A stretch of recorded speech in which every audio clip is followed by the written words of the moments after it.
Good morning, folks. Today I'm going to talk about Workday integration and I'll give you some tips.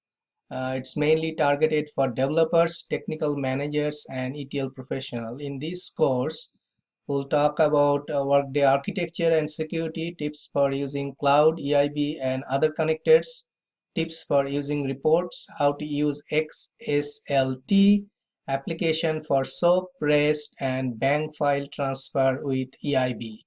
Let's first go with the Workday architecture and security. Workday suite of business services, student finance and HR.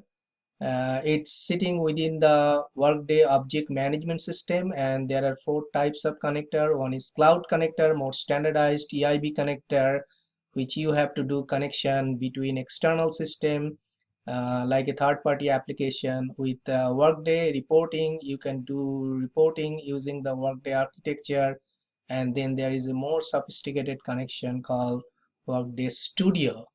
Let's go with the audit trail. In the last slide, you have seen that there is a persistent store. So Workday not only gives you an access to the current information, but it gives you a historical information, which is pretty good to access the data. In the audit trail, you can generate the audit trail from a moment to a moment by giving accessing the Workday with this architecture. And it is very important if you want to see, like, if there is a change in hiring, change in job compensation or termination. However, you cannot see all the changes in the attribute all at a time, like the hire, job change, compensation, and termination. They are stored one at a time. A change in attribute for each object field is done once at a time with date, timestamp, and field. Let's talk about the security within architecture. So sometimes anything we do with Workday, like SOAP, REST, or reporting, we need to understand the security.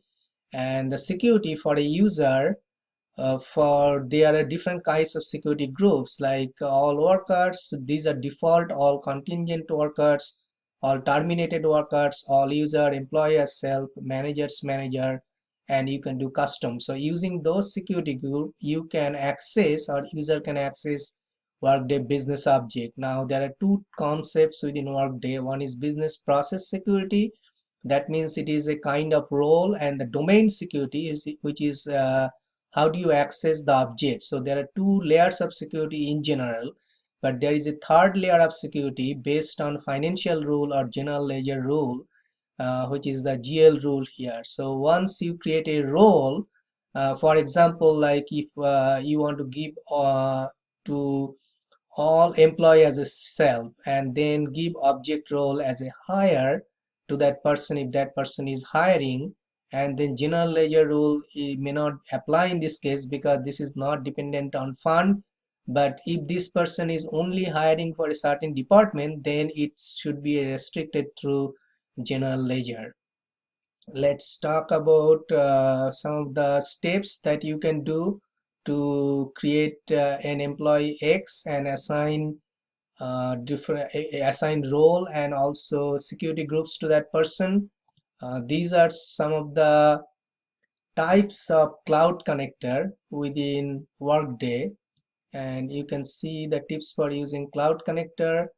There are packaged API and then connector API. Packaged API are divided in 1, 2, 3, 4, 5, 6 different network, and these are the partners program. So in the packaged API, you already, Workday is providing you a template which works directly with those companies like Cornerstone, Lumi. So if you want to transfer data between their system to Workday, you have a standard cloud connector, both inbound and outbound connector. But with a, if that information is not there, suppose for Elucian or some other things, but they are standard, you can use some of the standard delivery service connector using cloud connector service.